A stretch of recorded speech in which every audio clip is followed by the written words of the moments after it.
के चैनल देख रहे सारी विद्यार्थियों का यह पॉलिटी का अपना 3rd लैक्चर है जी। राज व्यवस्था की 3री क्लास है। अज की इस क्लास के विच आपां देखांगे जो ब्रिटेन गौरमेंट के द्वारा ब्रिटेन पार्लीमेंट के द्वारा जिन्ने एक्ट बनाए गए सीगे उन्होंने आपां कवर करांगे आने वाले 4-5 लैक्चरां दे विच। अज दी लैक्चर स्पैशली आपां 1773 का जिहड़ा रैगूलेटिंग एक्ट आ इसनूं ही विस्तारपूर्वक पढ़ांगे। इस दे आपां कारण जाणांगे भी यह एक्ट सीगा जिहड़ा यह क्यों बनाउणा पिया, की कारण सीगे इस पिछे अते यह भारत दे विच किवें लागू होया। ठीक है जी, हुण आपां इन्हां सारियां गल्लां नूं कवर करांगे अज दे लैक्चर दे विच ही। पर अज दी क्लास नूं स्टार्ट करन तो पहलां आपां जिहड़े पिछले 2 लैक्चर नेगे उन्हां नूं एक वारी रिवीजन कर लईए उन्हां दा, ताकि तुहानूं अज दी क्लास दे विच कोई दिक्कत ना आवे। ठीक है जी, हाँ जी, आपां पिछले लैक्चर दे विच देखिया सीगा भी जिहड़ा अपना राज व्यवस्था शब्द आ, जिहड़ा राज व्यवस्था जिहड़ा अपना शब्द आ, यह विशा जिहड़ा ये कित्थों निकलिया सीगा? ये निकलिया सीगा जी दर्शन दे विचों। दर्शन की है जी? दर्शन एक सोच आ। जदों अपनी इस सोच नूं सबूत मिल जांदे नेगे, एविडेंस मिल जांदे ने, तां की बन जांदा जी यह दर्शन साइंस बन जाता। ऐसे तरीके नाल ही आपां तुहानूं दस्सिया सीगा भी जिहड़ा राज व्यवस्था शब्द आ इस नूं की करिया सीगा 2 भागां दे विच तोड़ता सीगा। एक तां जी राज दे विच तोड़ता सीगा, एक तां जी राज दे विच तोड़िया गया सीगा, एक व्यवस्था दे विच तोड़िया गया सीगा। हुण राज है जिहड़ा इसनूं कोई डिफाइंड नहीं कर सके, इसनूं कोई परिभाषित नहीं कर सकिया। राज शब्द नूं भी आपां इह कहीए किहनूं, तां उस समय की होया सीगा, तो उस समय 1933 ਦੇ ਵਿੱਚ जी एक माउंटेविडू शहर ਦੇ ਵਿੱਚ एक मीटिंग रखी गई विद्वानां दी। उन्होंने कहा भी ਜਿਹੜੇ भी राज ਕੋਲੇ अपनी भूमि अपनी सरकार अपनी जनसंख्या, ठीक है जी, ਅਤੇ अपनी संप्रभुता मतलब ਹੁੰਦਾ जी निर्णय ਲੈਣ ਦੀ आज़ादी। ਇਹ ਚਾਰੇ ਚੀਜ਼ਾਂ ਹੈਗੀਆਂ ਨੇ ਜਿਹੜੇ ਵੀ ਰਾਜ ਕੋਲੇ ਉਹਨਾਂ ਨੂੰ ਆਪਾਂ ਕੀ ਕਹਾਂਗੇ? ਉਹਨਾਂ ਨੂੰ ਰਾਜ ਕਹਾਂਗੇ, ਉਹਨਾਂ ਨੂੰ ਪੂਰਨ ਰਾਜ ਦਾ ਦਰਜਾ ਦੇ ਦੇਵਾਂਗੇ। ਠੀਕ ਹੈ, ਜਿਵੇਂ ਭੂਮੀ ਹੋ ਗਿਆ, ਸਰਕਾਰ ਹੋ ਗਿਆ, ਜਨਸੰਖਿਆ ਹੋ ਗਈ ਅਤੇ ਸੰਪ੍ਰਭੂਤਾ ਹੋ ਗਈ। ਠੀਕ ਹੈ ਜੀ, ਇਹ ਸਾਰੀਆਂ ਚੀਜ਼ਾਂ ਜਿਹੜੇ ਵੀ ਸਟੇਟ ਕੋਲੇ ਨੇ ਉਹਨੂੰ ਕੀ ਕਹਾਂਗੇ? ਆਪਾਂ ਰਾਜ ਕਹਿ ਦੇਵਾਂਗੇ। ਇਸ ਤਰੀਕੇ ਨਾਲ ਹੀ ਆਪਾਂ ਤੁਹਾਨੂੰ ਵਿਵਸਥਾ ਸੀ ਜਿਹੜੀ ਉਸ ਬਾਰੇ ਦੱਸਿਆ ਸੀ ਵੀ ਜਿਹੜੀ ਵਿਵਸਥਾ ਇਹ ਕੀ ਆ? ਕਿਸੇ ਰਾਜ ਨੂੰ ਚਲਾਉਣ ਦੇ ਲਈ ਜਿਹੜੀ विधि ਨੂੰ ਆਪਾਂ ਅਪਣਾਉਂਦੇ ਆਗੇ ਉਹਨੂੰ ਕੀ ਕਿਹਾ ਜਾਂਦਾ? ਵਿਵਸਥਾ ਕਿਹਾ ਜਾਂਦਾ ਜਾਂ ਸਿਸਟਮ ਕਿਹਾ ਜਾਂਦਾ। ਹੁਣ ਰਾਜ ਨੂੰ ਚਲਾਉਣ ਦੇ ਲਈ ਕੀ ਕਰਨਾ ਪੈਂਦਾ? ਆਪਾਂ ਨੂੰ ਕੁਝ ਮੌਲਿਕ ਨਿਯਮ ਬਣਾਉਣੇ ਪੈਂਦੇ ਨੇਗੇ। ਉਹਨਾਂ ਮੌਲਿਕ ਨਿਯਮਾਂ ਨੂੰ ਜਦੋਂ ਆਪਾਂ ਇੱਕ ਕਿਤਾਬ ਦੇ ਵਿੱਚ ਰੱਖ ਦਿੰਦੇ ਹਾਂ, ਇੱਕ ਸਮੂਹ ਦੇ ਵਿੱਚ ਰੱਖ ਦਿੰਦੇ ਹਾਂ, ਤਾਂ ਕੀ ਬਣ ਜਾਂਦਾ ਜੀ? ਉਹ ਆਪਣਾ ਸੰਵਿਧਾਨ ਬਣ ਜਾਂਦਾ, ਲਿਖਤ ਸੰਵਿਧਾਨ ਬਣ ਜਾਂਦਾ। ਜਦੋਂ ਆਪਾਂ ਉਹਨੂੰ ਕਿਤਾਬ ਦੇ ਵਿੱਚ ਰੱਖ ਦਿੰਦੇ ਆਗੇ ਲਿਖਤ ਸੰਵਿਧਾਨ ਬਣ ਜਾਂਦਾ। ਐਸੇ ਤਰੀਕੇ ਨਾਲ ਹੀ ਆਪਾਂ ਦੇਖਿਆ ਸੀਗਾ भी जिहड़ा संविधान है यह किन्ने प्रकार का हुंदा। जिहड़ा मैं तुहानूं दस्सिया सीगा भी जिहड़ा संविधान आ जी, संविधान 2 प्रकार का हुंदा। एक तां जी दस्तावेज के आधार ते, एक जी राजनीति की प्रकृति के आधार ते, राजनीति प्रकृति के आधार ते। हुण दस्तावेज है जिहड़ा ये भी 2 प्रकार का हुंदा। दस्तावेज के आधार ते भी 2 प्रकार का हुंदा। एक जी हुंदा लिखत संविधान, एक हुंदा आलिखत संविधान। ठीक है जी, आलिखत संविधान।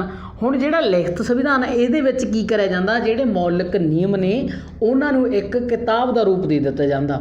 ठीक है जी, जिहड़ा आलिखत संविधान हुंदा इहदे विच मौलिक नियम ने जिहड़े उन्हां नूं अलग अलग सैशनां दे विच वंडिया जांदा, कोई किताब का रूप नहीं दित्ता जांदा।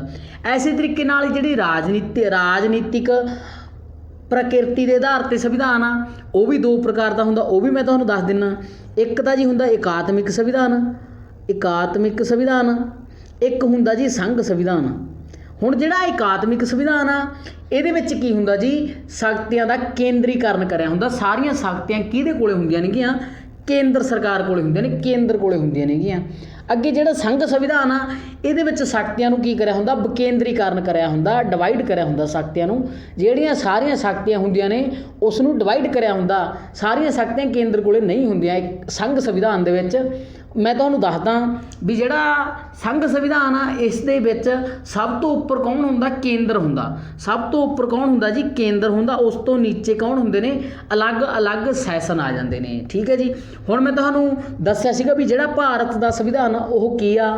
ਉਹ ਅਰਧ ਸੰਘੀ ਸੰਵਿਧਾਨ ਆ, ਉਹ ਨਾ ਤਾਂ ਇਕਾਤਮਿਕ ਸੰਵਿਧਾਨ ਆ ਅਤੇ ਨਾ ਹੀ ਸੰਘੀ ਸੰਵਿਧਾਨ ਆ, ਉਹ ਕੀ ਹੈ ਜੀ ਅਰਧ ਸੰਘੀ ਸੰਵਿਧਾਨ ਆ। ਐਸੇ ਤਰੀਕੇ ਨਾਲ ਹੀ ਆਪਾਂ ਦੇਖਿਆ ਸੀਗਾ ਵੀ ਜਿਹੜੇ ਸੰਵਿਧਾਨ ਦੇ ਫੈਕਟ ਨੇ, ਸਭ ਤੋਂ ਵੱਡਾ ਸੰਵਿਧਾਨ ਕਿਹੜੇ ਦੇਸ਼ ਦਾ, ਸਭ ਤੋਂ ਛੋਟਾ ਸੰਵਿਧਾਨ ਕਿਹੜੇ ਦੇਸ਼ ਦਾ। ਹੁਣ ਜੀ ਵੱਡਾ ਸੰਵਿਧਾਨ ਵੀ ਦੋ ਤਰੀਕੇ ਨਾਲ ਹੋ ਸਕਦਾ, ਇੱਕ ਤਾਂ ਜੀ ਆਰਟੀਕਲਾਂ ਦੇ ਆਧਾਰ 'ਤੇ, ਅਨੁਛੇਦ ਦੇ ਆਧਾਰ 'ਤੇ, ਇੱਕ ਜੀ ਹੁੰਦਾ ਸ਼ਬਦਾਂ ਦੀ ਸੰਖਿਆ ਦੇ ਆਧਾਰ 'ਤੇ, ਸ਼ਬਦਾਂ ਦੀ ਸੰਖਿਆ ਆਧਾਰਿਤ।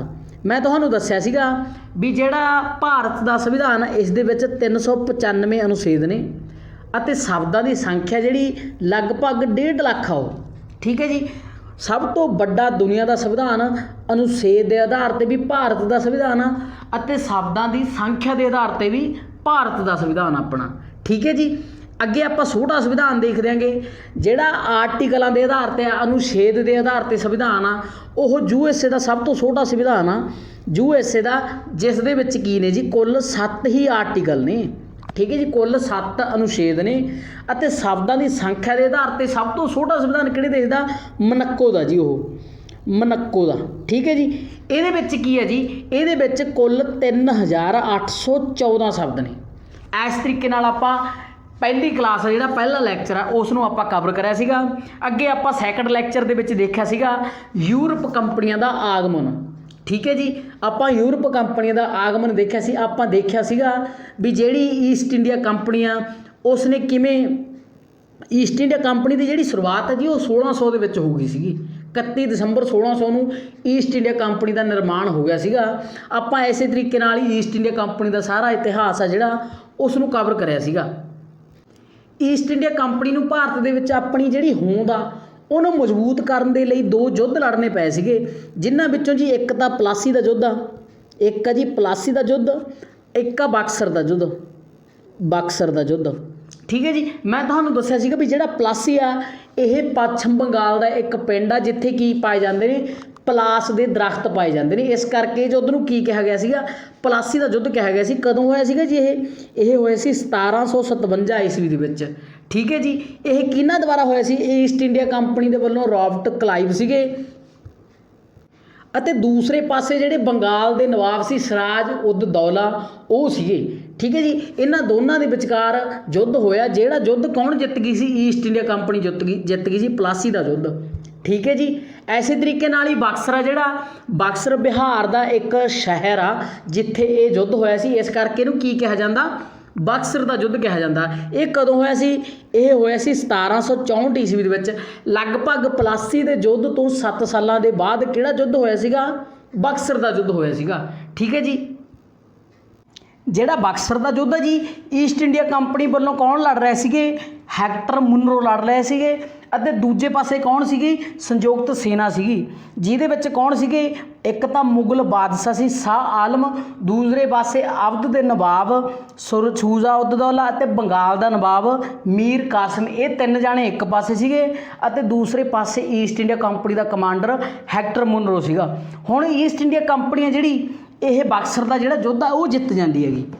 ਈਸਟ ਇੰਡੀਆ ਕੰਪਨੀ ਜਦੋਂ ਬਕਸਰ ਦਾ ਯੁੱਧ ਜਿੱਤ ਜਾਂਦੀ ਆ ਤਾਂ ਕੀ ਹੁੰਦਾ ਜੀ, 1765 ਦੇ ਵਿੱਚ, 1765 ਦੇ ਵਿੱਚ ਇਲਾਹਾਬਾਦ ਦੀ ਸੰਧੀ ਹੁੰਦੀ ਆ।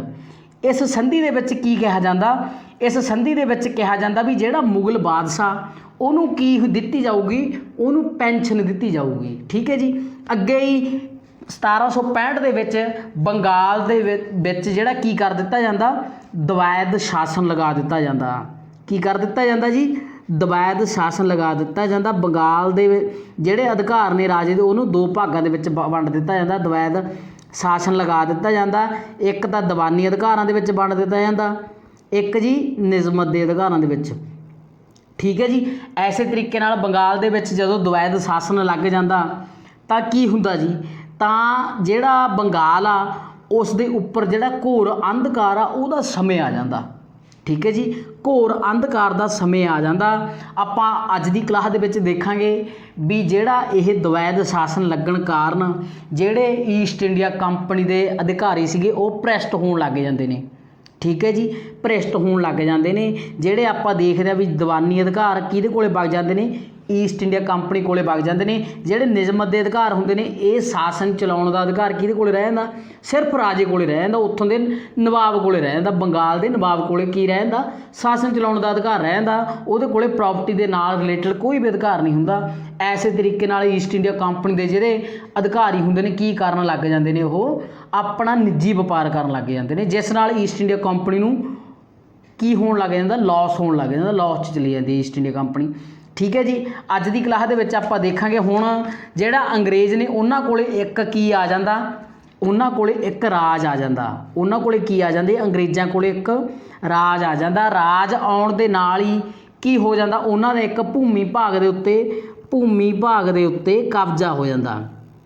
ਠੀਕ ਹੈ ਜੀ। ਜਦੋਂ ਭੂਮੀ ਭਾਗ ਦੇ ਉੱਤੇ ਕਬਜ਼ਾ ਹੋ ਜਾਂਦਾ, ਹੁਣ ਜਿਹੜਾ ਜਿੱਥੇ ਅੰਗਰੇਜ਼ਾਂ ਨੇ ਇਹ ਕਬਜ਼ਾ ਕਰਿਆ ਸੀ ਬੰਗਾਲ ਦੇ ਉੱਪਰ, ਤਾਂ ਜਿਹੜੇ ਬੰਗਾਲ ਦੇ ਉੱਪਰ ਸ਼ਾਸਨ ਚਲਾਉਣ ਦੀ ਵਾਰੀ ਕਿਹਦੀ ਆਉਂਦੀ ਹੈਗੀ? ਬ੍ਰਿਟੇਨ ਦੇ ਵਿੱਚ ਉੱਥੋਂ ਦੀ ਪਾਰਲੀਮੈਂਟ ਆ ਜਿਹੜੀ, ਉਹ ਕੀ ਕਰਦੀ ਹੈਗੀ? ਉਹ ਸ਼ਾਸਨ ਚਲਾਉਂਦੀ ਆ ਬੰਗਾਲ ਦੇ ਵਿੱਚ। ਈਸਟ ਇੰਡੀਆ ਕੰਪਨੀ ਨੂੰ ਕੀ ਕਰਦੀ ਆ? ਆਦੇਸ਼ ਦਿੰਦੀ ਆ ਵੀ ਆਹ ਐਕਟ ਲਾਗੂ ਕਰੋ, ਫਲਾਨਾ ਐਕਟ ਲਾਗੂ ਕਰੋ, ਢਮਕਾ ਐਕਟ ਲਾਗੂ ਕਰੋ। ਐਸੇ ਤਰੀਕੇ ਨਾਲ ਬ੍ਰਿਟੇਨ ਦੀ ਪਾਰਲੀਮੈਂਟ ਕੀ ਬਣਾਉਂਦੀ ਹੈਗੀ? ਉੱਥੋਂ ਨਿਯਮ ਬਣਾਉਂਦੀ ਹੈ, ਜਿਹੜੇ ਨਿਯਮਾਂ ਨੂੰ ਭਾਰਤ ਦੇ ਵਿੱਚ ਕੀ ਕਿਹਾ ਜਾਂਦਾ? ਐਕਟ ਕਿਹਾ ਜਾਂਦਾ। ਠੀਕ ਹੈ ਜੀ। ਹੁਣ ਆਪਾਂ ਦੇਖ ਦਿਆਂਗੇ ਵੀ ਕਿਹੜੇ ਕਿਹੜੇ ਐਕਟ ਬ੍ਰਿਟੇਨ ਦੀ ਪਾਰਲੀਮੈਂਟ ਨੇ ਬਣਾਏ ਸੀਗੇ। ਹੁਣ ਜੀ ਇਹ ਜਿਹੜੇ ਐਕਟ ਨੇਗੇ, ਇਹਨਾਂ ਨੂੰ ਵੀ ਆਪਾਂ ਕੀ ਕਰ ਦਿਆਂਗੇ? ਦੋ ਭਾਗਾਂ ਦੇ ਵਿੱਚ ਵੰਡ ਸਕਦੇ ਹੈਗੇ। ਇੱਕ ਤਾਂ ਜਿਹੜੇ ਐਕਟ ਨੇਗੇ, ਅੱਗੇ ਆਪਾਂ ਦੇਖਦੇ ਹਾਂ, ਇੱਕ ਤਾਂ ਐਕਟ ਨੇ ਜੀ ਜਿਹੜੇ ਇਹ ਈਸਟ ਇੰਡੀਆ ਕੰਪਨੀ ਜਿਹੜੀ ਇਹਦੇ ਦੁਆਰਾ ਲਾਗੂ ਕਰੇ ਗਏ ਸੀ। ਯਾਦ ਰੱਖੋ ਇਹ ਜਿਹੜੇ ਐਕਟ ਸੀ ਇਹ ਬਣਾਏ ਸਾਰੇ ਕਿਹਦੇ ਦੁਆਰਾ ਗਏ ਸੀਗੇ? ਬ੍ਰਿਟੇਨ ਦੀ ਪਾਰਲੀਮੈਂਟ ਦੇ ਦੁਆਰਾ ਬਣਾਏ ਗਏ ਸੀਗੇ। ਜਿੰਨੇ ਵੀ ਤੁਸੀਂ ਐਕਟ ਦੇਖਦੇ ਹੋ ਕਿਹਦੇ ਦੁਆਰਾ ਬਣਾਏ ਗਏ ਸੀਗੇ?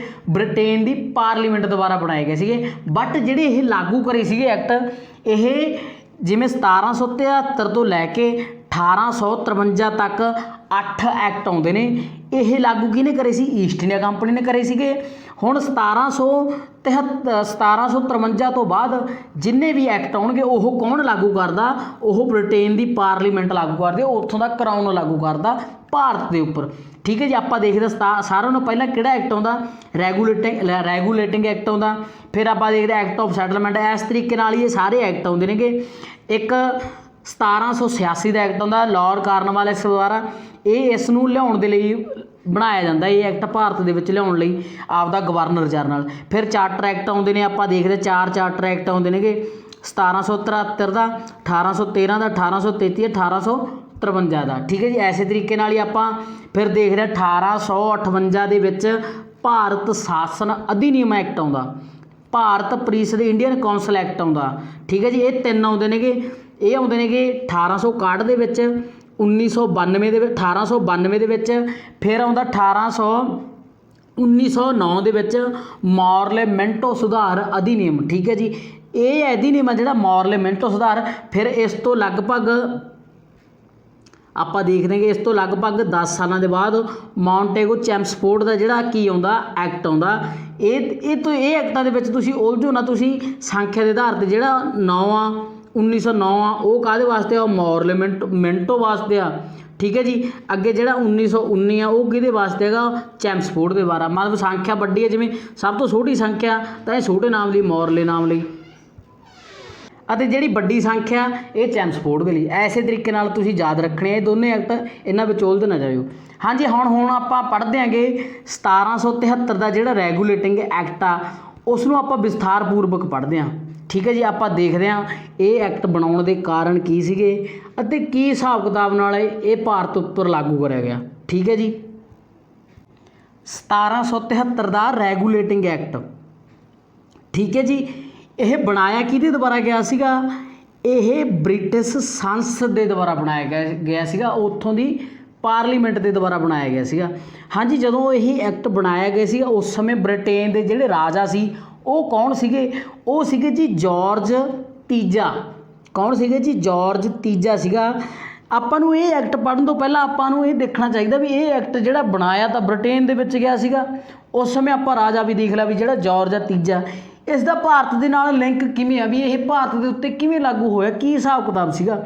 ਤਾਂ ਆਪਾਂ ਨੂੰ ਕੀ ਕਰਨਾ ਪਊਗਾ? ਉਸ ਸਮੇਂ ਜਿਹੜੇ ਬ੍ਰਿਟੇਨ ਆ ਜਿਹੜੀ ਉਸਦੀ ਸ਼ਾਸਨ ਪ੍ਰਣਾਲੀ ਉਹਨੂੰ ਸਮਝਣਾ ਪਊਗਾ ਵੀ ਜਿਹੜੀ ਬ੍ਰਿਟੇਨ ਦੀ ਜਿਹੜੀ ਸ਼ਾਸਨ ਪ੍ਰਣਾਲੀ ਸੀਗੀ ਉਹ ਕਿਵੇਂ ਲਾਗੂ ਕਰਦੀ ਸੀ ਆਪਦੇ ਐਕਟ ਭਾਰਤ ਦੇ ਉੱਪਰ ਠੀਕ ਹੈ ਜੀ। ਹਾਂਜੀ ਆਪਾਂ ਦੇਖਦੇ ਹਾਂ ਜੀ ਬ੍ਰਿਟੇਨ ਦੇ ਵਿੱਚ ਸਭ ਤੋਂ ਪਹਿਲਾਂ ਕੌਣ ਆਉਂਦਾ, ਉੱਥੋਂ ਦਾ ਰਾਜਾ ਆਉਂਦਾ ਠੀਕ ਹੈ ਜੀ, ਬ੍ਰਿਟੇਨ ਦਾ ਰਾਜਾ ਆਉਂਦਾ। ਫਿਰ ਰਾਜਾ ਇਸ ਤੋਂ ਬਾਅਦ ਕੌਣ ਆਉਂਦਾ, ਬ੍ਰਿਟੇਨ ਦੀ ਪਾਰਲੀਮੈਂਟ ਆਉਂਦੀ ਹੈ, ਰਾਜੇ ਤੋਂ ਹੇਠਾਂ ਬ੍ਰਿਟੇਨ ਦੀ ਪਾਰਲੀਮੈਂਟ ਆਉਂਦੀ ਆ। ਹੁਣ ਪਾਰਲੀਮੈਂਟ ਦੇ ਕੌਣ, ਪਾਰਲੀਮੈਂਟ ਕਿਹਦੇ ਥੱਲੇ ਹੁੰਦੀ ਹੈਗੀ, ਉੱਥੋਂ ਦੇ PM ਥੱਲੇ ਹੁੰਦੀ ਹੈਗੀ ਠੀਕ ਹੈ ਜੀ, PM ਹੁੰਦਾ ਉਦੋਂ ਬਾਅਦ 'ਚ ਉਹਦੇ ਠੀਕ ਹੈ ਜੀ। ਫਿਰ ਈਸਟ ਇੰਡੀਆ ਕੰਪਨੀ ਭਾਰਤ ਦੇ ਵਿੱਚ ਆਉਂਦੀ ਆ।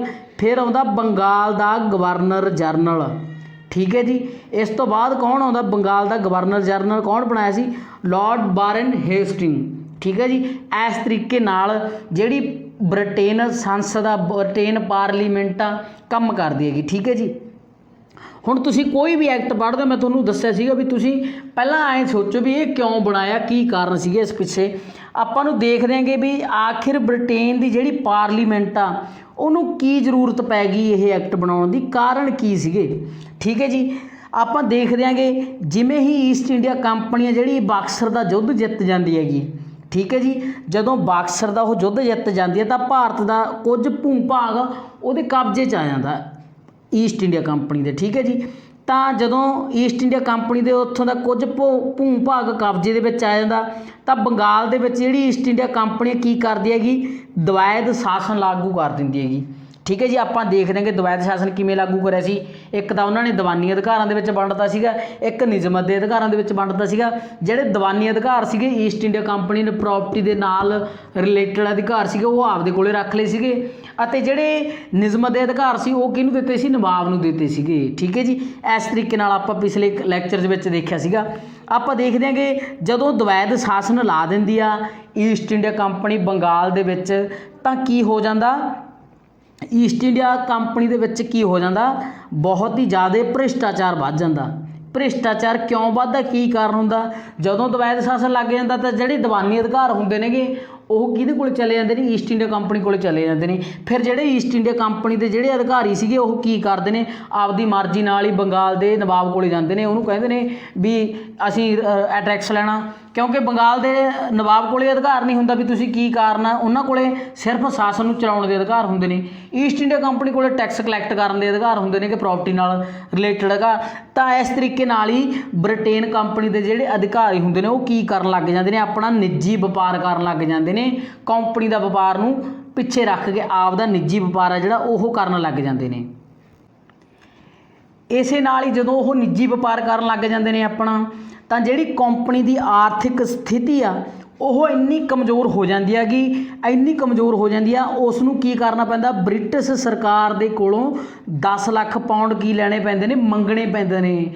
ਫਿਰ ਬ੍ਰਿਟੇਨ ਆ ਜਿਹੜੀ ਉਸਦੀ ਪਾਰਲੀਮੈਂਟ ਸੋਚਦੀ ਹੈਗੀ ਵੀ ਯਾਰ ਤੁਸੀਂ, ਬ੍ਰਿਟੇਨ ਆ ਜਿਹੜੀ ਉਹਦੀ ਪਾਰਲੀਮੈਂਟ ਸੋਚਦੀ ਹੈਗੀ ਵੀ ਯਾਰ ਤੁਸੀਂ ਬ੍ਰਿਟੇਨ ਦੀ ਇੱਕ ਇਕਲੌਤੀ ਕੰਪਨੀ ਹੋ ਜਿਹੜੀ ਭਾਰਤ ਦੇ ਨਾਲ ਵਪਾਰ ਕਰਦੀ ਹੋ, ਵੀ ਫਿਰ ਵੀ ਤੁਹਾਡੀ ਜਿਹੜੀ ਸਥਿਤੀ ਹੈ ਉਹ ਇੰਨੀ ਮਾੜੀ ਕਿਵੇਂ ਹੋਊਗੀ, ਕੀ ਕਾਰਨ ਨੇ ਵੀ ਇੰਨੀ ਮਾੜੀ ਕਿਉਂ ਹੋ ਗਈ, ਵੀ ਸਾਤੋਂ ਪੈਸੇ ਮੰਗਣੇ ਪੈ ਗਏ, ਤੁਹਾਨੂੰ ਪਾਉਂਡ ਮੰਗਣੇ ਪੈ ਗਏ ਠੀਕ ਹੈ ਜੀ। ਇਹਨਾਂ ਸਾਰੀਆਂ ਗੱਲਾਂ ਨੂੰ ਧਿਆਨ ਦੇ ਵਿੱਚ ਰੱਖ ਕੇ ਉਹਨਾਂ ਨੇ ਸੋਚਿਆ ਵੀ ਜਿਹੜਾ ਬ੍ਰਿਟੇਨ ਦੀ ਪਾਰਲੀਮੈਂਟ ਨੇ ਵੀ ਜਿਹੜੀ ਈਸਟ ਇੰਡੀਆ ਕੰਪਨੀ ਆ ਇਹਦੇ ਅਧਿਕਾਰੀ ਨੇ ਜਿਹੜੇ ਕੀ ਹੋ ਚੁੱਕੇ ਨੇ, ਉਹ ਭ੍ਰਸ਼ਟ ਹੋ ਚੁੱਕੇ ਨੇ।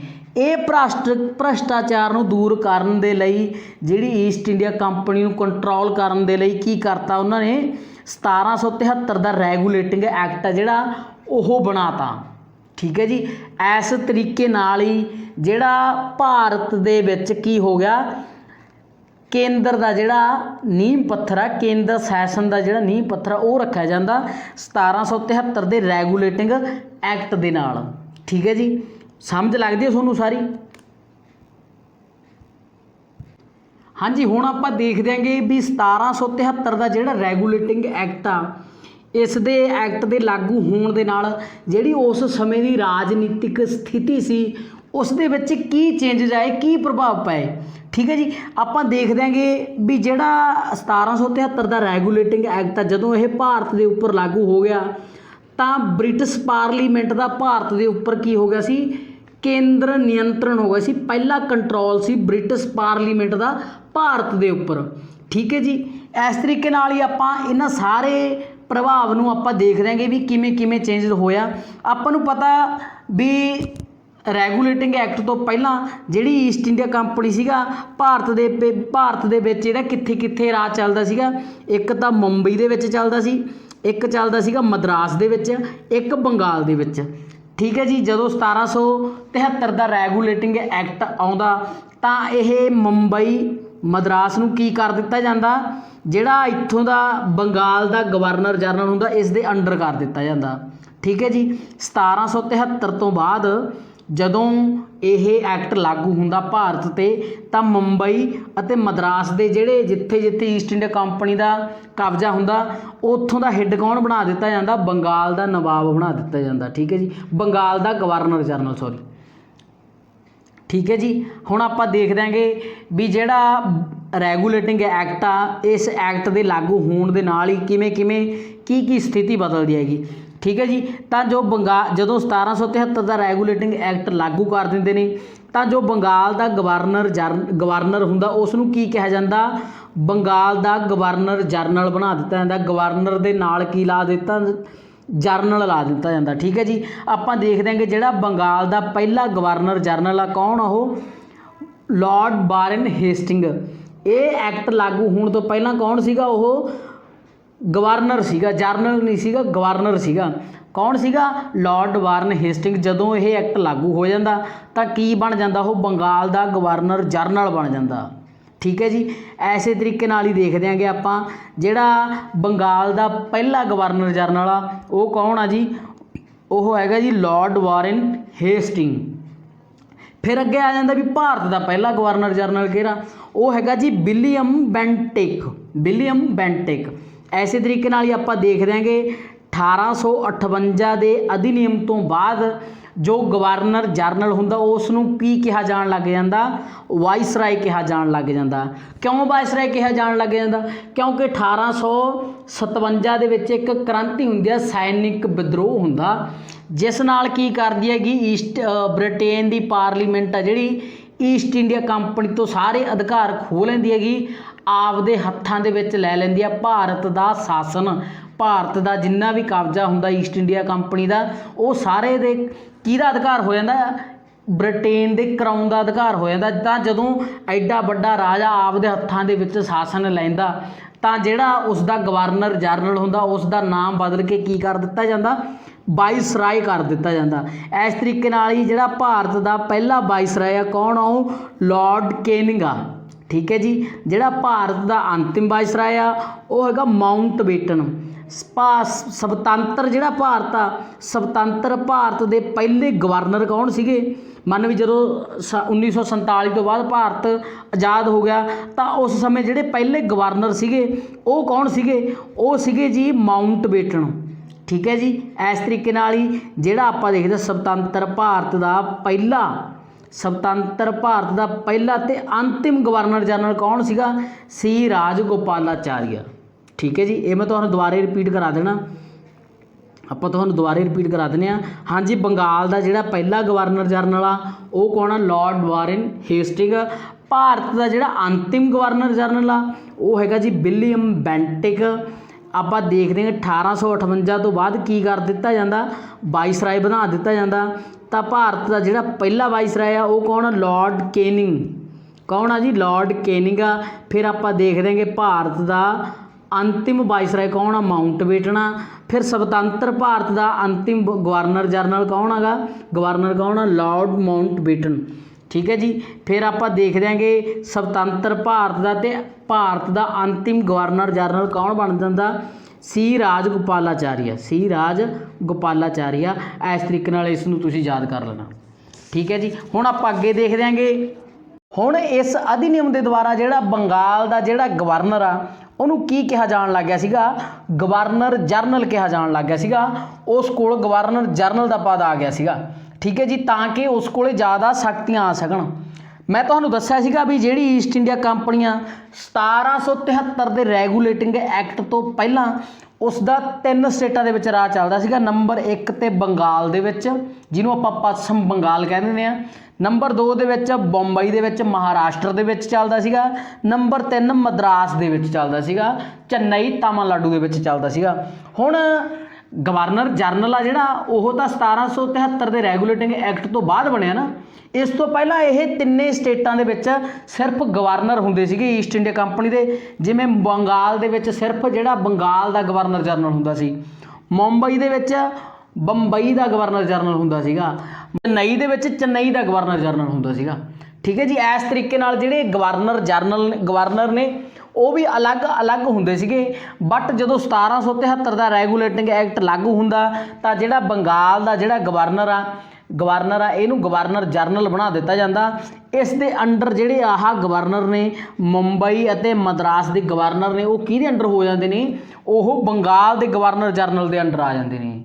ਠੀਕ ਹੈ ਜੀ। ਹੁਣ ਬੰਗਾਲ ਦਾ ਜਿਹੜਾ ਗਵਰਨਰ ਜਨਰਲ ਆ, ਇਸ ਦੇ ਕੋਲ ਜ਼ਿਆਦਾ ਖੇਤਰਫਲ ਆ ਜਾਂਦਾ ਰਾਜ ਕਰਨ ਦੇ ਲਈ। ਠੀਕ ਹੈ ਜੀ। ਜਦੋਂ ਜ਼ਿਆਦਾ ਖੇਤਰਫਲ ਰਾਜ ਕਰਨ ਦੇ ਲਈ ਆ ਜਾਂਦਾ ਤਾਂ ਬ੍ਰਿਟਿਸ਼ ਪਾਰਲੀਮੈਂਟ 1773 ਦੇ ਰੈਗੂਲੇਟਿੰਗ ਦੇ ਐਕਟ ਦੇ ਵਿੱਚ ਜਿਹੜਾ ਬੰਗਾਲ ਦੇ ਗਵਰਨਰ ਜਨਰਲ ਦੀ ਮਦਦ ਦੇ ਲਈ 4 ਮੈਂਬਰਾਂ ਵਾਲੀ ਕਾਰਜਕਾਰੀ ਪ੍ਰੀਸ਼ਦ ਬਣਾਉਂਦੀ ਹੈਗੀ। 4 ਮੈਂਬਰਾਂ ਦੀ ਕਾਰਜਕਾਰੀ ਕਮੇਟੀ ਬਣਾਉਂਦੀ ਹੈਗੀ, ਜਿਹੜੀ ਬੰਗਾਲ ਦੇ ਵਿੱਚ ਬੈਠ ਕੇ ਸ਼ਾਸਨ ਚਲਾਉਣ ਦੇ ਵਿੱਚ ਗਵਰਨਰ ਜਨਰਲ ਦੀ ਮਦਦ ਕਰੇਗੀ। ਠੀਕ ਹੈ ਜੀ। ਅਤੇ ਨਾਲ ਹੀ ਬ੍ਰਿਟਿਸ਼ ਪਾਰਲੀਮੈਂਟ ਨੇ 1773 ਦੇ ਰੈਗੂਲੇਟਿੰਗ ਐਕਟ ਦੇ ਦੁਆਰਾ ਈਸਟ ਇੰਡੀਆ ਕੰਪਨੀ ਨੂੰ ਲਗਭਗ 20 ਸਾਲਾਂ ਤੱਕ ਦਾ ਇੱਕ ਅਧਿਕਾਰ ਹੋਰ ਦੇ ਦਿੱਤਾ ਸੀਗਾ ਵੀ 20 ਸਾਲਾਂ ਤੱਕ ਉਹ ਭਾਰਤ ਉੱਪਰ ਇੱਕ ਅਧਿਕਾਰ ਰੱਖ ਸਕਦੀ ਹੈਗੀ। ਕਾਹਦੇ ਵਿੱਚ ਇੱਕ ਅਧਿਕਾਰ ਰੱਖ ਸਕਦੇ? ਪਹਿਲਾਂ ਤੁਸੀਂ ਸਮਝ ਲਓ ਵੀ ਇੱਕ ਅਧਿਕਾਰ ਆਪਾਂ ਮਤਲਬ ਕੀ ਹੈ। ਇੱਕ ਅਧਿਕਾਰ ਦਾ ਮਤਲਬ ਹੁੰਦਾ ਵੀ ਕਿਸੇ ਵਿਸ਼ੇਸ਼ ਵਿਅਕਤੀ ਦਾ ਅਧਿਕਾਰ। ਠੀਕ ਹੈ ਜੀ। ਕਿਸੇ ਵਿਸ਼ੇਸ਼ ਕੰਮ ਦੇ ਵਿੱਚ ਇੱਕ ਅਧਿਕਾਰ। ਠੀਕ ਹੈ ਜੀ। ਹੁਣ ਇਹ ਕਿਹੜੇ ਕੰਮ ਦੇ ਵਿੱਚ ਇੱਕ ਅਧਿਕਾਰ ਸੀਗਾ? ਮੈਂ ਤੁਹਾਨੂੰ ਦੱਸਿਆ 2 ਕੰਮਾਂ ਦੇ ਵਿੱਚ ਇੱਕ ਅਧਿਕਾਰ ਸੀਗਾ। ਨੰਬਰ 1 ਵਪਾਰ ਦੇ ਵਿੱਚ, ਨੰਬਰ 2 ਪ੍ਰਸ਼ਾਸਨ ਸੰਚਾਲਨ ਦੇ ਵਿੱਚ। ਬ੍ਰਿਟਿਸ਼ ਪਾਰਲੀਮੈਂਟ ਨੇ ਈਸਟ ਇੰਡੀਆ ਕੰਪਨੀ ਨੂੰ ਕਿਹਾ ਵੀ ਤੂੰ ਭਾਰਤ ਦੇ ਵਿੱਚ ਵਪਾਰ ਵੀ ਕਰ ਅਤੇ ਉੱਥੋਂ ਦਾ ਜਿਹੜਾ ਪ੍ਰਸ਼ਾਸਨ ਆ ਉਸ ਨੂੰ ਵੀ ਸੰਭਾਲ। ਠੀਕ ਹੈ ਜੀ। ਇਹੀ ਕਾਰਨ ਸੀਗਾ ਵੀ 1600 ਤੋਂ ਲੈ ਕੇ 1813 ਤੱਕ ਸਿਰਫ ਇੱਕ ਹੀ ਕੰਪਨੀ ਈਸਟ ਇੰਡੀਆ ਕੰਪਨੀ ਸ਼ਾਸਨ ਕਰਦੀ ਆ ਭਾਰਤ ਉੱਪਰ। ਠੀਕ ਹੈ ਜੀ। ਇਹ ਜਿੰਨੇ ਵੀ ਐਕਟ ਆਉਂਦੇ ਨੇ, ਮੈਂ ਤੁਹਾਨੂੰ ਦੱਸਿਆ ਸੀਗਾ regulating act, act of settlement, ਇਹ ਜਿੰਨੇ ਵੀ ਐਕਟ ਆਉਂਦੇ ਨੇ ਲਗਭਗ 20 ਸਾਲਾਂ ਦੇ ਅੰਤਰਾਲ ਨਾਲ ਆਉਣਗੇ। ਹੁਣ 20 ਸਾਲਾਂ ਮਗਰੋਂ ਜਿਹੜੀ ਬ੍ਰਿਟਿਸ਼ ਪਾਰਲੀਮੈਂਟ ਆ ਉਹ ਈਸਟ ਇੰਡੀਆ ਕੰਪਨੀ ਦੇ ਜਿਹੜੇ ਅਧਿਕਾਰ ਨੇ ਉਹਨਾਂ ਨੂੰ ਹੌਲੀ ਹੌਲੀ ਖਤਮ ਕਰਦੀ ਜਾਊਗੀ ਤਾਂ ਕਿ ਈਸਟ ਇੰਡੀਆ ਕੰਪਨੀਆਂ ਉਸ ਦਾ ਰਾਜ ਖਤਮ ਹੋ ਸਕੇ। ਇਸ ਤੋਂ ਬਾਅਦ ਜਿਹੜੀ ਬ੍ਰਿਟੇਨ ਪਾਰਲੀਮੈਂਟ ਆ, ਭਾਰਤ ਦਾ ਜਿਹੜਾ ਸ਼ਾਸਨ ਆ ਉਹ ਕਿਹਦੇ ਕੋਲੇ ਚਲਿਆ ਜਾਊਗਾ? ਉਹ ਬ੍ਰਿਟੇਨ ਦੇ ਕਰਾਊਨ, ਬ੍ਰਿਟੇਨ ਦੀ ਰਾਣੀ ਕੋਲੇ ਚਲਿਆ ਜਾਊਗਾ। ਫਿਰ 1853 ਤੋਂ ਲੈ ਕੇ ਜਿੰਨੇ ਵੀ ਐਕਟ, ਜਿੰਨੇ ਵੀ ਅਧਿਨਿਯਮ ਆਉਣਗੇ, ਉਹ ਕੌਣ ਚਲਾਊਗਾ? ਉਹ ਕੌਣ ਭਾਰਤ 'ਤੇ ਲਾਗੂ ਕਰੂਗਾ? ਬ੍ਰਿਟੇਨ ਦੀ ਮਹਾਰਾਣੀ ਕਰੂਗੀ। ਠੀਕ ਹੈ ਜੀ। ਈਸਟ ਇੰਡੀਆ ਕੰਪਨੀ ਦੇ ਵਿੱਚ ਭ੍ਰਿਸ਼ਟਾਚਾਰ ਜ਼ਿਆਦਾ ਹੋਣ ਕਾਰਨ ਹੀ ਇਹ ਕੰਪਨੀ ਦੀ ਜਿਹੜੀ ਦਿਸ਼ਾ ਇੰਨੀ ਖਰਾਬ ਹੋ ਗਈ ਸੀਗੀ। ਤਾਂ 1773 ਰੈਗੂਲੇਟਿੰਗ ਐਕਟ ਦੇ ਵਿੱਚ ਕਿਹਾ ਗਿਆ ਵੀ ਰਿਸ਼ਵਤ ਤੇ ਉਪਹਾਰ ਦੇ ਉੱਪਰ ਨਿੱਜੀ ਪ੍ਰਤੀਬੰਧ ਲਗਾ ਦਿੱਤਾ ਗਿਆ ਸੀਗਾ ਵੀ ਜਿਹੜੀ ਕੋਈ ਵੀ ਵਿਅਕਤੀ ਕਿਸੇ ਤੋਂ ਗਿਫਟ ਨਹੀਂ ਲੈ ਸਕਦਾ ਜਿਹੜਾ ਈਸਟ ਇੰਡੀਆ ਕੰਪਨੀ ਦਾ ਅਧਿਕਾਰੀ ਹੋਊਗਾ, ਅਤੇ ਕੋਈ ਨਿੱਜੀ ਵਪਾਰ ਨਹੀਂ ਕਰ ਸਕਦਾ ਉਹ ਭਾਰਤ ਦੇ ਨਾਲ। ਠੀਕ ਹੈ ਜੀ। ਇਸ ਤਰੀਕੇ ਨਾਲ ਹੀ ਆਪਾਂ ਦੇਖਾਂਗੇ 1773 ਦਾ ਜਿਹੜਾ ਰੈਗੂਲੇਟਿੰਗ ਐਕਟ ਆ ਭਾਰਤ ਵਿੱਚ ਬ੍ਰਿਟੇਨ ਸ਼ਾਸਨ ਦਾ ਪ੍ਰਥਮ ਨਿਯੰਤਰਣ ਸੀਗਾ। ਠੀਕ ਹੈ ਜੀ। ਭਾਰਤ ਵਿੱਚ ਕੇਂਦਰ ਪ੍ਰਸ਼ਾਸਨ ਦੀ ਨੀਂਹ ਰੱਖੀ ਗਈ ਸੀ, ਮਤਲਬ ਵੀ ਕੇਂਦਰ ਪ੍ਰਸ਼ਾਸਨ ਆ ਜਿਹੜਾ ਉਸ ਦੀ ਨੀਂਹ ਰੱਖੀ ਗਈ ਸੀਗੀ 1773 ਦੇ ਰੈਗੂਲੇਟਿੰਗ ਐਕਟ ਦੇ ਨਾਲ। ਠੀਕ ਹੈ ਜੀ। ਹੁਣ ਆਪਾਂ ਅੱਗੇ ਦੇਖਾਂਗੇ ਐਕਟ ਆਫ ਸੈਟਲਮੈਂਟ। ਇਹ ਕਾਹਦੇ ਲਈ ਸੀਗਾ? ਜਿਹੜੀਆਂ ਰੈਗੂਲੇਟਿੰਗ ਐਕਟ ਦੇ ਵਿੱਚ ਕਮੀਆਂ ਰਹਿ ਗਈਆਂ ਸੀਗੀਆਂ ਉਹਨਾਂ ਨੂੰ ਦੂਰ ਕਰਨ ਦੇ ਲਈ ਕਿਹੜਾ ਐਕਟ ਬਣਾਇਆ ਗਿਆ ਸੀਗਾ? ਐਕਟ ਆਫ ਸੈਟਲਮੈਂਟ ਬਣਾਇਆ ਗਿਆ ਸੀਗਾ। ਇਸ ਨੂੰ ਬੰਗਾਲ ਦਾ ਜੁਡੀਸ਼ਰੀ ਐਕਟ ਵੀ ਕਿਹਾ ਜਾਂਦਾ। ਠੀਕ ਹੈ ਜੀ। ਇਸ ਐਕਟ ਦੁਆਰਾ ਮੈਂ ਤੁਹਾਨੂੰ ਦੱਸਿਆ ਸੀਗਾ ਵੀ ਰੈਗੂਲੇਟਿੰਗ ਐਕਟ ਦੀਆਂ ਜਿੰਨੀਆਂ ਵੀ ਕਮੀਆਂ ਸੀਗੀਆਂ ਉਹਨਾਂ ਨੂੰ ਦੂਰ ਕਰਨ ਦੇ ਲਈ ਕਿਹੜਾ ਐਕਟ ਬਣਾਇਆ ਗਿਆ ਸੀਗਾ? ਐਕਟ ਆਫ ਸੈਟਲਮੈਂਟ ਵੀ ਬਣਾਇਆ ਗਿਆ ਸੀਗਾ। ਇਸ ਨੂੰ ਆਪਾਂ ਕਹਿੰਦੇ ਹੈਗੇ ਬੰਗਾਲ ਜੁਡੀਸ਼ਰੀ ਅਧਿਨਿਯਮ ਵੀ ਕਹਿ ਦਿੰਦੇ ਹਾਂ। ਠੀਕ ਹੈ ਜੀ। ਹਾਂਜੀ, ਅੱਗੇ ਆਪਣੇ ਕੋਲੇ ਆ ਜਾਂਦਾ ਪਿਟਸ ਇੰਡੀਆ ਐਕਟ। ਜਿਹੜਾ ਪਿਟਸ ਇੰਡੀਆ ਐਕਟ ਆ, ਪਿਟਸ ਇੰਡੀਆ ਐਕਟ ਆ, ਇਸ ਦਾ ਵੀ ਉਹੀ ਕਾਰਨ ਸੀਗਾ ਵੀ ਜਿਹੜੀਆਂ ਰੈਗੂਲੇਟਿੰਗ ਐਕਟ ਦੇ ਵਿੱਚ ਕਮੀਆਂ ਸੀਗੀਆਂ ਉਹਨਾਂ ਨੂੰ ਦੂਰ ਕਰਨ ਦੇ ਲਈ ਕਿਹੜਾ ਐਕਟ ਬਣਾਇਆ ਗਿਆ ਸੀ? ਪਿਟਸ ਇੰਡੀਆ ਐਕਟ ਬਣਾਇਆ ਗਿਆ ਸੀਗਾ। ਇਸ ਅਧਿਨਿਯਮ ਦਾ ਨਾਮ ਪਿਟਸ ਇੰਡੀਆ ਐਕਟ ਇਸ ਕਰਕੇ ਸੀਗਾ ਵੀ ਜਿਹੜਾ ਬ੍ਰਿਟੇਨ ਦਾ ਉਸ ਸਮੇਂ PM ਸੀਗਾ ਉਸ ਨੂੰ ਕਿਹਾ ਜਾਂਦਾ ਸੀ ਵਿਲੀਅਮ ਪਿਟਸ ਦੀ ਜੰਗਰ। ਵਿਲੀਅਮ ਪਿਟਸ ਦੀ ਜੰਗਰ, ਉਸ ਦੇ ਨਾਮ ਤੇ ਇਹ ਐਕਟ ਬਣਾਇਆ ਗਿਆ ਸੀਗਾ, ਪਿਟਸ ਇੰਡੀਆ ਐਕਟ। ਠੀਕ ਹੈ ਜੀ। ਪਿਟਸ ਇੰਡੀਆ ਐਕਟ ਆ ਜਿਹੜਾ ਤੇ ਰੈਗੂਲੇਟਿੰਗ ਐਕਟ ਦੇ ਨਾਲ ਕਲਕੱਤਾ ਦੇ ਵਿੱਚ ਇੱਕ ਸੁਪਰੀਮ ਕੋਰਟ ਦੀ ਸਥਾਪਨਾ ਕਰੀ ਗਈ ਸੀਗੀ। ਇਹ ਸਿਰਫ ਉਸ ਸਮੇਂ ਦਾ ਇੱਕ ਲੋਕਲ ਕੋਰਟ ਸੀਗਾ ਜਿੱਥੇ ਕੰਪਨੀ ਦੇ ਜਿੰਨੇ ਵੀ ਮਸਲੇ ਸੀਗੇ ਉਹਨਾਂ ਨੂੰ ਹੱਲ ਕਰਿਆ ਜਾਂਦਾ ਸੀਗਾ। ਠੀਕ ਹੈ ਜੀ। ਹੁਣ ਇੱਥੇ ਇੱਕ ਫੈਕਟ ਬਣਦਾ ਵੀ ਜਿਹੜਾ ਸੁਪਰੀਮ ਕੋਰਟ ਆ ਪ੍ਰੈਜੈਂਟਲੀ ਭਾਰਤ ਦਾ, ਇਹ ਕਿਸ ਅਧਿਨਿਯਮ ਤੋਂ ਲਿਆ ਗਿਆ? ਤਾਂ ਇਹ ਗੌਰਮੈਂਟ ਇੰਡੀਆ ਐਕਟ 1935 ਅਧਿਨਿਯਮ ਤੋਂ ਲਿਆ ਗਿਆ ਭਾਰਤ ਦਾ ਜਿਹੜਾ ਕਰੰਟਲੀ ਸੁਪਰੀਮ ਕੋਰਟ ਹੈ। ਠੀਕ ਹੈ ਜੀ। ਹੁਣ 1773 ਅਧਿਨਿਯਮ ਦੇ ਦੁਆਰਾ ਜਿਹੜਾ ਕਲਕੱਤਾ ਦੇ ਵਿੱਚ ਸੁਪਰੀਮ ਕੋਰਟ ਦੀ ਸਥਾਪਨਾ ਕਰੀ ਸੀਗੀ, ਇਸ ਦੇ ਪਹਿਲੇ ਜੱਜ ਕੌਣ ਸੀਗੇ? ਇਸ ਦੇ ਪਹਿਲੇ ਜੱਜ ਸੀਗੀ ਐਲੀਜ਼ਾ ਐਮਪੇ, ਦੂਸਰੇ ਜੱਜ ਸੀਗੇ ਚੈਂਬਰ ਲੈਮਿਸਟਰ, ਤੀਸਰੇ ਜੱਜ ਸੀਗੇ ਹਾਈਡ। ਠੀਕ ਹੈ ਜੀ। ਇਹ ਛੋਟੀ ਜਿਹੀ ਇੱਥੇ ਇੱਕ ਕਹਾਣੀ ਆ ਐਲੀਜ਼ਾ ਐਮਪੇ ਤੇ ਵਾਰਨ ਹੇਸਟਿੰਗ ਦੀ। ਇਹ ਆਪਸ ਵਿੱਚ ਪੱਕੇ ਦੋਸਤ ਸੀਗੇ। ਠੀਕ ਹੈ ਜੀ। ਹੁਣ ਜਿਹੜਾ ਵਾਰਨ ਹੇਸਟਿੰਗ ਆ, ਇਹਨਾਂ ਨੇ ਐਲੀਜ਼ਾ ਐਮਪੇ ਨੂੰ ਕਹਿ ਕੇ ਇੱਕ ਨਿਰਦੋਸ਼ ਜਿਹੜਾ ਬ੍ਰਾਹਮਣ ਆ ਘੜੀਸੀ ਬੇਗਮ, ਇਹ ਉਹੀ ਘੜੀਸੀ ਬੇਗਮ ਆ ਜਿਹਨੇ ਅੰਗਰੇਜ਼ਾਂ ਨਾਲ ਮਿਲ ਕੇ ਭਾਰਤ ਦੇ ਨਾਲ ਗਦਾਰੀ ਕਰੀ ਸੀਗੀ। ਇਸ ਨੂੰ ਫਾਂਸੀ ਦੀ ਸਜ਼ਾ ਦਿਵਾਤੀ ਸੀਗੀ ਵਾਰਨ ਹੇਸਟਿੰਗ ਨੇ ਐਲੀਜ਼ਾ ਐਮਪੇ ਤੋਂ। ਜਿਵੇਂ ਹੀ ਇਹ ਗੱਲ ਬ੍ਰਿਟੇਨ ਦੀ ਪਾਰਲੀਮੈਂਟ ਨੂੰ ਪਤਾ ਲੱਗੀ ਤਾਂ ਉਹਨਾਂ ਨੇ ਕੀ ਕਰਿਆ? ਵਾਰਨ ਹੇਸਟਿੰਗ ਉੱਪਰ ਮਹਾਭਿਯੋਗ ਚਲਾਇਆ। ਠੀਕ ਹੈ ਜੀ। ਉਹਨਾਂ ਨੇ ਕੀ ਕਰਿਆ? ਬ੍ਰਿਟੇਨ ਦੀ ਪਾਰਲੀਮੈਂਟ ਨੇ ਵਾਰਨ ਹੇਸਟਿੰਗ ਦੇ ਉੱਪਰ ਮਹਾ ਅਭਿਯੋਗ ਚਲਾਤਾ। ਹੁਣ ਇੱਥੇ ਇੱਕ ਕੁਐਸਚਨ ਬਣਦਾ ਵੀ ਵਾਰਨ ਹੇਸਟਿੰਗ ਉੱਪਰ ਮਹਾ ਅਭਿਯੋਗ ਕਿਸ ਨੇ ਚਲਾਇਆ ਸੀਗਾ? ਤਾਂ ਆਪਾਂ ਨੂੰ ਪਤਾ ਬ੍ਰਿਟੇਨ ਦੀ ਪਾਰਲੀਮੈਂਟ ਨੇ। ਜਾਂ ਇੱਥੇ ਇੱਕ ਕੁਐਸਚਨ ਇਸ ਤਰੀਕੇ ਨਾਲ ਵੀ ਬਣ ਸਕਦਾ ਵੀ ਪਹਿਲੇ ਗਵਰਨਰ ਜਨਰਲ ਦੱਸੋ ਜਿਸ ਉੱਪਰ ਮਹਾਅਭਿਯੋਗ ਚਲਾਇਆ ਗਿਆ ਸੀਗਾ, ਉਸ ਦਾ ਨਾਮ ਸੀਗਾ ਜੀ ਵਾਰਨ ਹੇਸਟਿੰਗ। ਠੀਕ ਹੈ ਜੀ। ਅੱਗੇ ਆਪਾਂ ਅਗਲਾ ਅਧਿਨਿਯਮ ਪੜ੍ਹਦੇ ਆਂਗੇ, ਪਿਟਸ ਇੰਡੀਆ ਅਧਿਨਿਯਮ 1784। ਠੀਕ ਹੈ ਜੀ। ਜਿਹੜਾ ਇਹ ਅਧਿਨਿਯਮ ਆ, ਇਹ ਅਧਿਨਿਯਮ ਨਾਲ ਜਿਹੜੀ ਈਸਟ ਇੰਡੀਆ ਕੰਪਨੀ ਸੀ ਇਸ ਵਿੱਚ ਦਵੈਧ ਸ਼ਾਸਨ ਉਹ ਆਰੰਭ ਕਰਤਾ ਸੀਗਾ। ਈਸਟ ਇੰਡੀਆ ਕੰਪਨੀਆਂ ਜਿਹੜੀ ਜਿੰਨੇ ਵੀ ਇਹਦੇ ਕਾਰਜਕਾਰੀ ਵਿਭਾਗ ਸੀਗੇ ਉਹਨਾਂ ਨੂੰ ਦੋ ਭਾਗਾਂ ਦੇ ਵਿੱਚ ਵੰਡਦਾ ਸੀਗਾ, ਬੋਰਡ ਆਫ ਡਾਇਰੈਕਟਰ ਅਤੇ board of control. Board of director ਅਤੇ board of control. Board of director ਦੇ ਵਿੱਚ ਵਪਾਰਿਕ ਮਾਮਲੇ ਹੁੰਦੇ ਸੀਗੇ, ਬੋਰਡ ਆਫ ਕੰਟਰੋਲ ਦੇ ਵਿੱਚ ਕੰਪਨੀ ਦੇ ਰਾਜਨੀਤਿਕ ਮਾਮਲੇ ਹੁੰਦੇ ਸੀਗੇ। ਬੋਰਡ ਆਫ ਡਾਇਰੈਕਟਰ ਦੇ ਵਿੱਚ ਕੰਪਨੀ ਦੇ ਜਿੰਨੇ ਵੀ ਸ਼ੇਅਰ ਨੇ, ਜਿਹੜੇ ਸ਼ੇਅਰ ਧਾਰਕ ਹੁੰਦੇ ਸੀ ਜਿਨ੍ਹਾਂ ਨੇ ਕੰਪਨੀ ਦੇ ਸ਼ੇਅਰ ਖਰੀਦੇ ਸੀਗੇ, ਅਤੇ ਕੰਪਨੀ ਦੇ ਪੂਰੇ ਸਰਵੇ ਸਰਬਾ ਹੁੰਦੇ ਸੀਗੇ। ਠੀਕ ਹੈ ਜੀ। ਅਤੇ ਬੋਰਡ ਆਫ ਜਿਹੜਾ ਕੰਟਰੋਲ ਆ, ਇਸ ਦੇ ਵਿੱਚ ਕੌਣ ਹੁੰਦਾ ਸੀਗਾ? ਇਸ ਦੇ ਵਿੱਚ ਜੀ ਉਹ ਲੋਕ ਹੁੰਦੇ ਸੀਗੇ ਜਿਹੜੇ ਕੰਪਨੀ ਨੂੰ ਕੰਟਰੋਲ ਕਰਦੇ ਸੀਗੇ। ਇਹ ਲੋਕ ਸੀਗੇ ਜਿਹੜੇ ਇਹ ਕਿਹਦੇ ਦੁਆਰਾ ਚੁਣੇ ਜਾਂਦੇ ਸੀਗੇ? ਇਹ ਬ੍ਰਿਟੇਨ ਸਰਕਾਰ ਦੇ ਦੁਆਰਾ ਚੁਣੇ ਜਾਂਦੇ ਸੀਗੇ ਜਿਹੜੇ ਕੰਪਨੀ ਨੂੰ ਨਿਯੰਤਰਣ ਕਰਦੇ ਸੀਗੇ, ਕੰਪਨੀ ਨੂੰ ਕੰਟਰੋਲ ਕਰਦੇ ਸੀਗੇ। ਠੀਕ ਹੈ ਜੀ। ਬੋਰਡ ਆਫ ਕੰਟਰੋਲ ਦੇ ਵਿੱਚ। ਹੁਣ ਜੇ ਆਪਾਂ ਅੱਗੇ ਦੇਖਦੇ ਗਏ ਵੀ ਜਿਹੜੀ ਗਵਰਨਰ ਜਨਰਲ ਦੀ ਪ੍ਰੀਸ਼ਦ ਆ, ਇਸ ਦੀ ਸੰਖਿਆ ਪਹਿਲਾਂ 4 ਸੀਗੀ ਤਾਂ ਉਹ ਘਟਾ ਕੇ ਕਿੰਨੀ ਕਰ ਦਿੱਤੀ ਜਾਂਦੀ ਹੈ? 3 ਕਰ ਦਿੱਤੀ ਜਾਂਦੀ ਹੈਗੀ। ਗਵਰਨਰ ਨੂੰ ਕੀ ਦਿੱਤਾ ਜਾਂਦਾ? ਬਿੱਟੋ ਸ਼ਕਤੀ ਦਿੱਤੀ ਜਾਂਦੀ ਹੈ, ਬਿੱਟੋ ਸ਼ਕਤੀ ਪ੍ਰਦਾਨ ਕਰੀ ਜਾਂਦੀ ਹੈਗੀ। ਕਲਕੱਤਾ ਨੂੰ ਭਾਰਤ ਦੀ ਆਫੀਸ਼ੀਅਲੀ ਰਾਜਧਾਨੀ ਬਣਾ ਦਿੱਤਾ ਜਾਂਦਾ। ਠੀਕ ਹੈ ਜੀ। ਇਸ ਤੋਂ ਬਾਅਦ ਪਹਿਲੀ ਵਾਰ ਭਾਰਤ ਨੂੰ ਬ੍ਰਿਟਿਸ਼ ਆਧਿਪਤ ਖੇਤਰ ਕਿਹਾ ਜਾਂਦਾ। ਠੀਕ ਹੈ ਜੀ। ਮੈਨੂੰ ਉਮੀਦ ਹੈ ਤੁਹਾਨੂੰ ਅੱਜ ਦੀ ਇਹ ਕਲਾਸ ਪਸੰਦ ਆਏਗੀ। ਵੀਡੀਓ ਨੂੰ ਲਾਈਕ ਤੇ ਸ਼ੇਅਰ ਕਰ ਦੇਣਾ, ਚੈਨਲ ਨੂੰ ਸਬਸਕ੍ਰਾਈਬ ਕਰ ਲੈਣਾ। ਸਾਰਿਆਂ ਦਾ ਬਹੁਤ ਬਹੁਤ ਧੰਨਵਾਦ ਜੀ।